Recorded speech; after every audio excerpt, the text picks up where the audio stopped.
Hi everyone, it's Az here from HeelvsBabyface. It's Monday, and instead of being all sad and depressed that it's the start of a work week, no, forget that.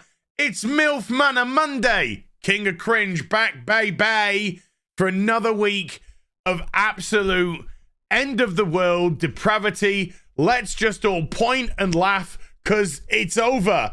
It's over for mankind. Absolutely gone. Completely kaput. We're done as a species. Let's give the cockroaches a try, because...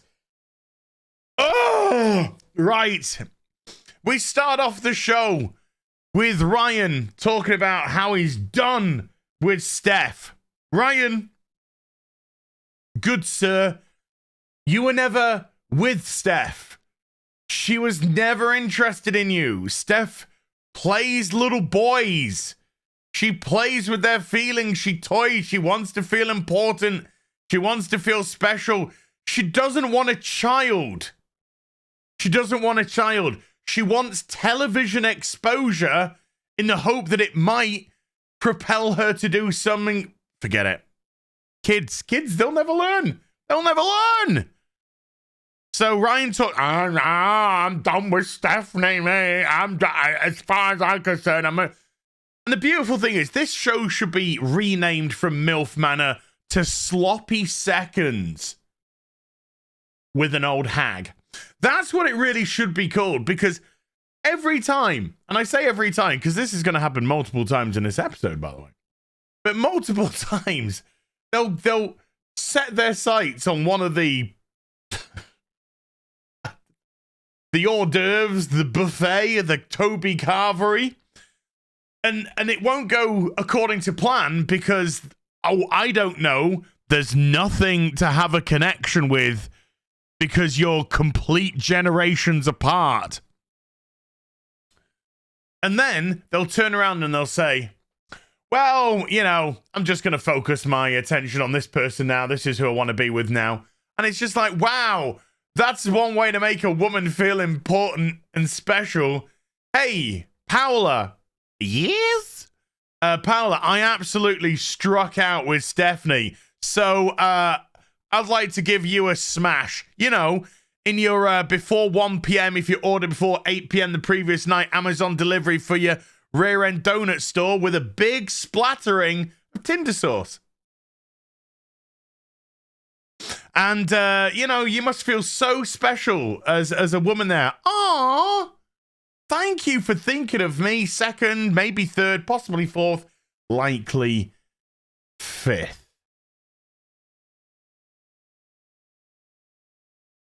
MILF Manor! So, yeah. So, Gabriel, who thinks he's actually in with Steph, and he's not, because Gabriel is a child, a little boy. A little boy who's pretending at being an adult, and he can't adult for the life of him. He dresses like a nonce. He acts like a ponce. And that's not what a woman wants, dude. But Stephanie is going to keep you around because you're a good lapdog. You're a good little purse puppy. You're a nice little thing to have that she can just get to do stuff for her, can get validation constantly from, and she doesn't have to touch any part of your body in the process. Doesn't have to have any of that. You are literally a friend with zero benefits. Yeah, but you keep thinking you're winning. Hey! What are you called? Billy? Billy! Woo! And Billy is going to strike out with Kelly. We'll get to it in spectacular style, but it's going to work. Now, Ryan 2.0, I'd say the upgraded version, but this one's white and the other one's black, so that could be construed as... We don't need to go into that right now. Not right now. But Ryan 2.0 and his mum apparently was an actress who appeared in Nightmare on Elm Street 75. So I'm sure that she's on the show to find true love and not in any way, shape, or form try and get her career to get a little bit of a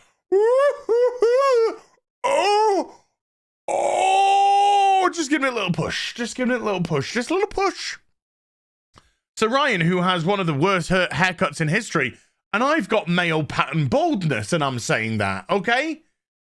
Absolutely hideous haircut. Now then, if Ryan 2.0 was at the Blue Oyster Bar, I would think his haircut was spot on, and he'd have a gay old time.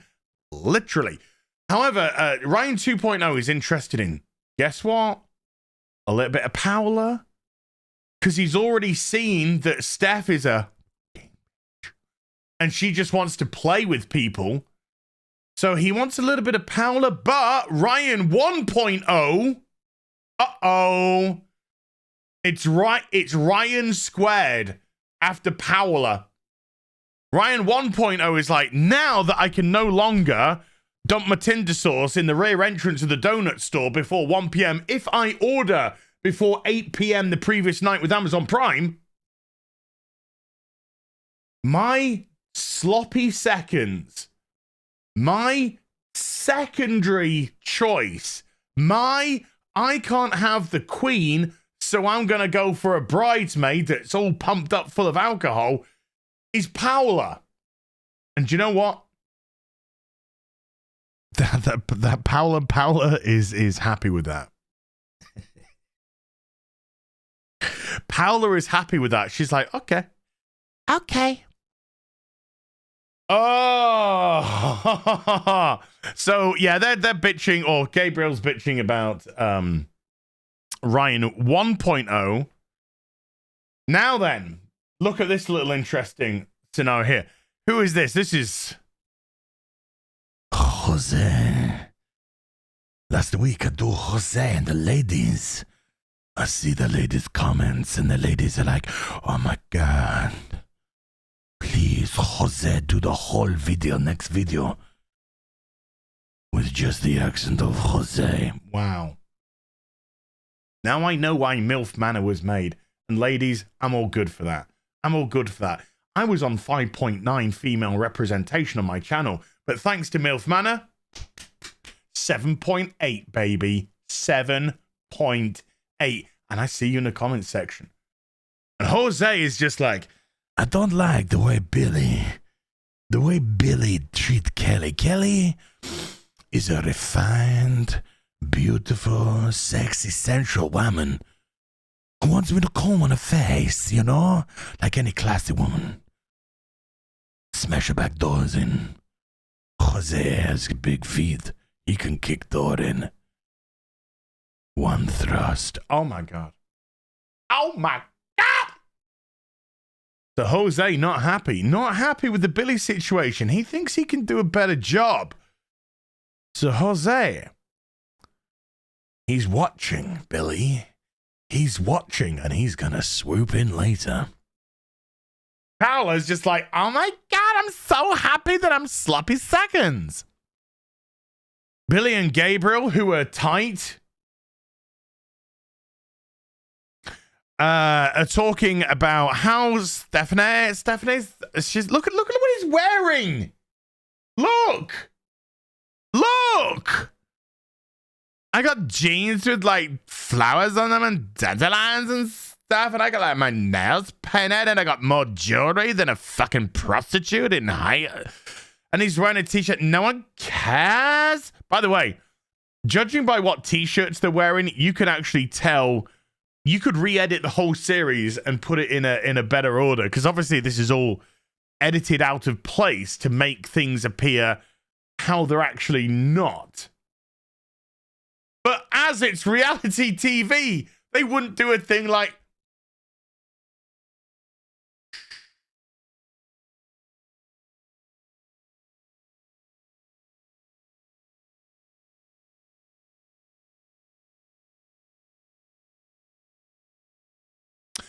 so they're probably talking about how gay he is, bro, or something like that. Here we go. My name Jose. You could call me a gardener. Why am I a gardener? Because Kelly, I'm gonna plant my seed inside of you. Oh my God! So Jose is, he's doing a little bit of spade work with Kelly, even though Kelly is with Billy. Oh my God. No. No, sorry. That was meant to stay inside. But my therapist, who I've been seeing every Tuesday after watching MILF Manor and putting out the video, has been saying to me, you need an outlet. Otherwise, you're going to go crazy. You're going to go crazy because the show's freaking dead shit. Okay, so, sorry, that just sort of squeezed down. Denise, oh God, I have to say this every week. And I have to say this every week, folks, because I have to accentuate the craziness.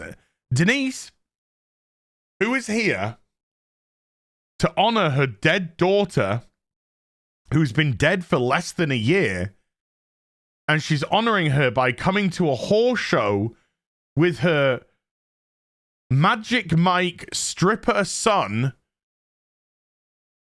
to get absolutely smashed in the back doors with the Tinder sauce in the rear donut store, of course.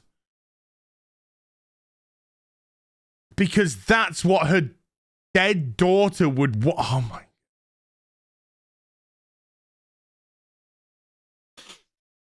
She's going to go on a date later.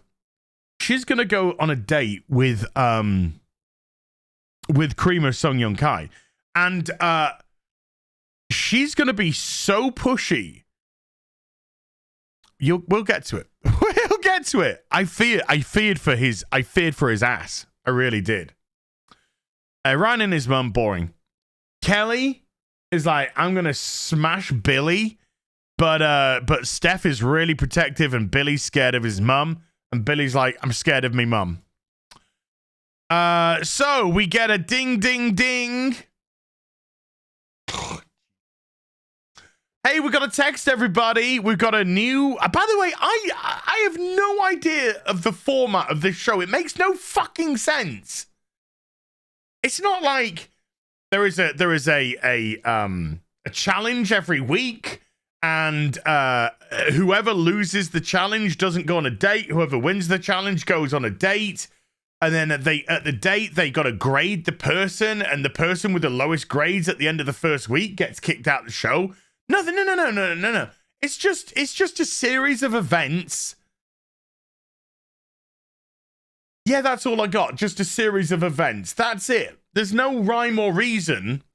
But this week, holy shit. This week, they're like, it'd be really good if we could try and get one of the contestants to feel their mother's privates.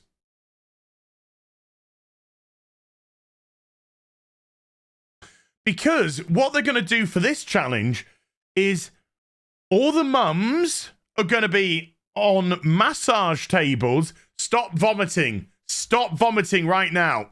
You make you you're making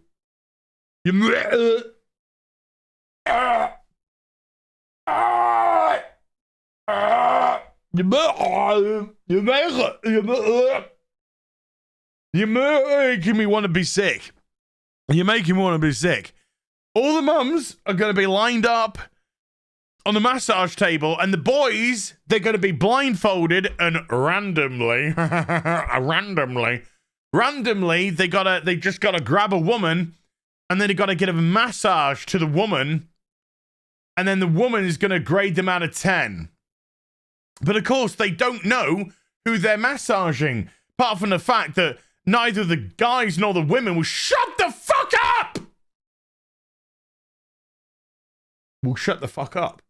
And so they clearly know who they're massaging, and this is all staged, but oh my God, it's reality TV. Oh dear. Now then, So Young, you might want to lawyer up when this because So Young said, oh, when ever since I was a kid, ever since Jimmy was a kid, every day he gets up, I massage him. I massage his feet. I massage his legs. and massages, whatever.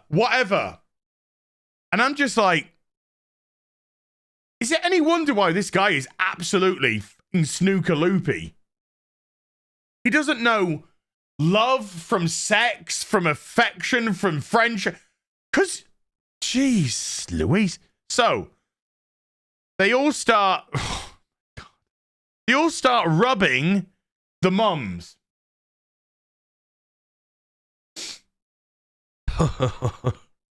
Billy.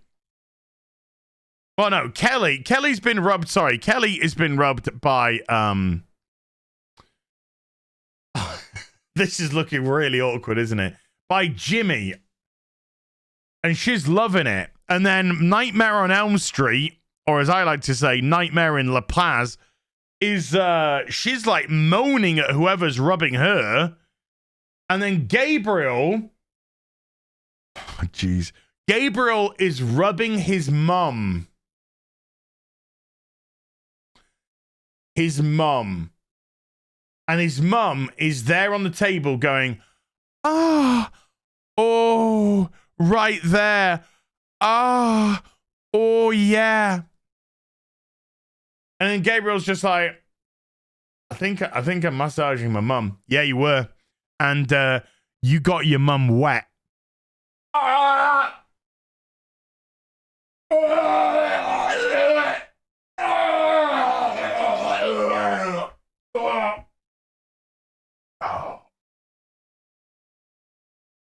Ooh, sorry. Hold on. Sorry. I'll clear that up later. Oh, that was an aftershock. Oh, I'll clear that up later.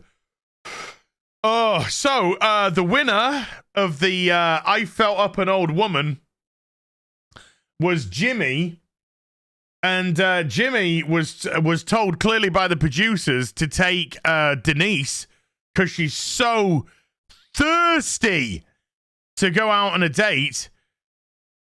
So Ryan's just like, Ryan 2.0 is like, I'm pissed off because everyone seems to be hooked up with others. And Ryan 1.0 is like, Paola's mine.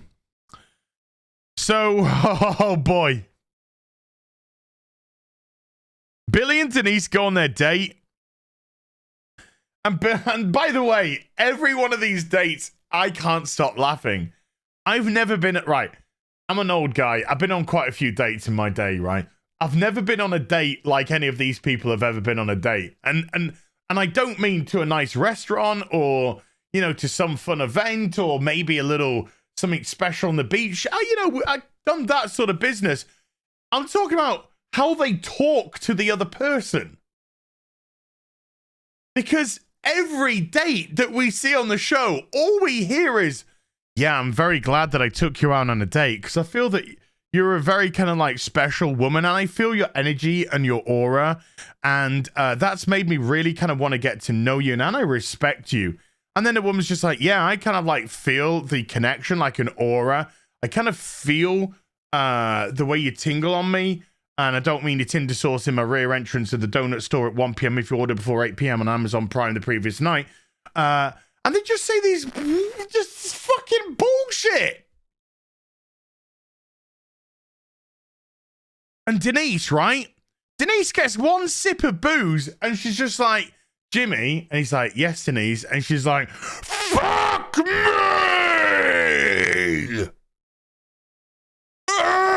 Denise needs smash! So I'm here for my dead daughter who's been dead for less than a year. And I want to honor her memory by getting a fucking delivery of Tinder sauce over my face, neck, and chest.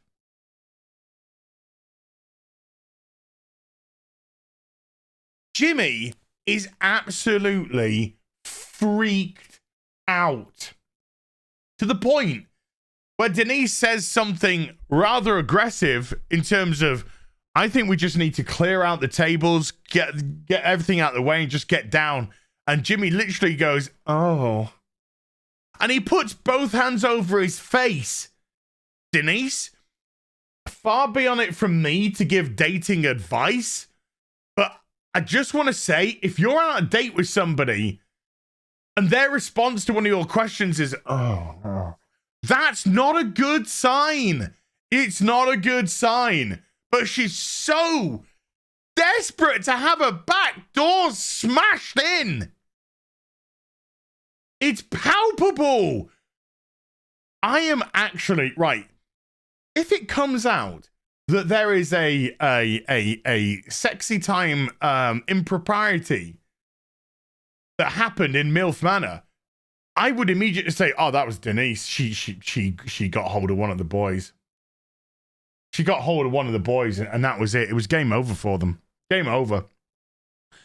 So Jimmy goes back and he's just like, I wish the producers hadn't told me to take Denise out from the date because she's fucking nuts and gagging for it. I can't wait for the post-coitus conversation of, I did this for my dead daughter. Anyway, let's move on. So the producers then say, okay, we couldn't get Jimmy, who's been all pants and no trousers, to fuck Denise, who is she would literally fuck a microphone right now. So what we're going to do is we're going to take the biggest whore on the island apart from Denise, Kelly, and she's going to go for a glamping trip with Billy, but also Gabriel and Billy's mum, Stephanie, are going to go along as well. Now, of course, nothing whatsoever is going on between Gabriel and Stephanie, apart from in Gabriel's mind. But we'll get to that. So, 20-year-old boy takes 60-year-old woman out on a date, and he says these incredible chat-up lines again, like, I can't believe I'm here with such a beautiful woman. And then because that is literally his date repertoire for chat-up lines, he then doesn't quite know how to escalate that. So he just says, I'll be with you until the day you die.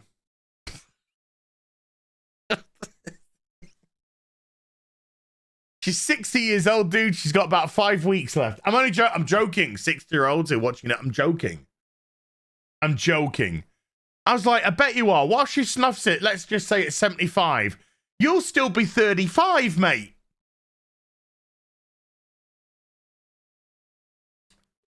And she'll be with Jesus. And then she's just like, oh, okay.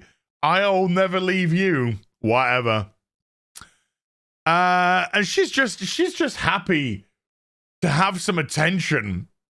She clearly hasn't had the attention of a man for a long time. That's the problem with MILF Manor.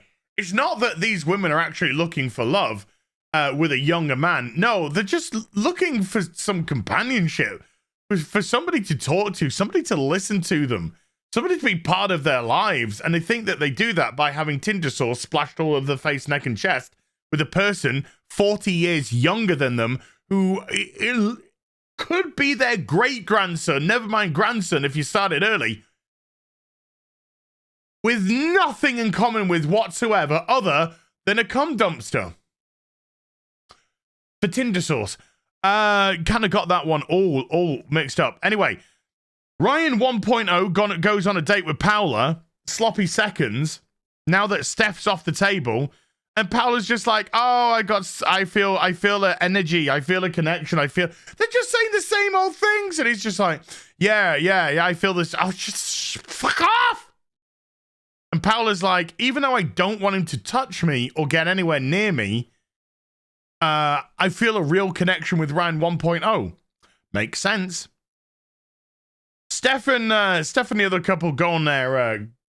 Gabriel is just, look, this guy's a spoiled twat. Do you know what this guy needs? He needs, I can't say YouTube would demonetize me. This guy's just a spoiled brat that's never wanted for anything in his life, has no idea about reality whatsoever.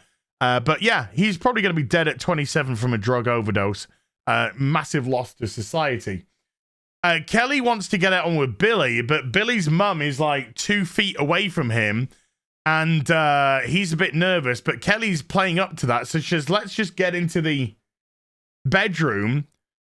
So they get into the bedroom, and then they start getting it on. By the way, Joe, fuck my ass, mouth, and tits. So they're talking about the other couple being on a date, glamping. And they're like, hey, Joey, you know, how'd you feel about your mum being on a date with Billy? And Joey's just like, oh, she's gonna destroy him. That's my mum is gonna destroy him. If he doesn't make a move, she's gonna make a move, and she's gonna pin him down, and she's gonna fuck him. And he's loving it. Joey loving it. Joey don't share food, but Joey does share his mum on a regular basis. By the sounds of it, he's used to this. Woo! So they're in the camping tent together, and they get on. They start doing a little bit of touchy-feely. I don't know if anything else went on. They didn't let us know. But suddenly Billy's on the back saying, I can't do this. I respect you too much. I respect a woman twice my age who's just constantly fucking sauced up every episode, that's been around 3 to 4 guys already in the show, who's now in bed with me, gagging for it. She's already got the KY ready, because, you know, there ain't anything lubing that thing up down below. And he's just like, no, I respect you too much to be in bed with a woman who's drunk, who wants to have sex. So he leaves her, and she's just like, fuck off then. So what happens? Well, he next day goes and talks to her, and she's just like, you know, he's like, I think we should slow down. And she's just like, no, I'm a massive whore, so bye. And then Jose is just like, Kelly, you're a beautiful woman. We should sneak out at night, go on a proper date with each other. I'll show you how, Jose. I ride you like sea biscuit, yeah? So they sneak out the next night together for some coital activity, maybe. And next week on MILF Manor, everyone's a fucking whore. I'll see you in the next episode. Take care. Bye for now.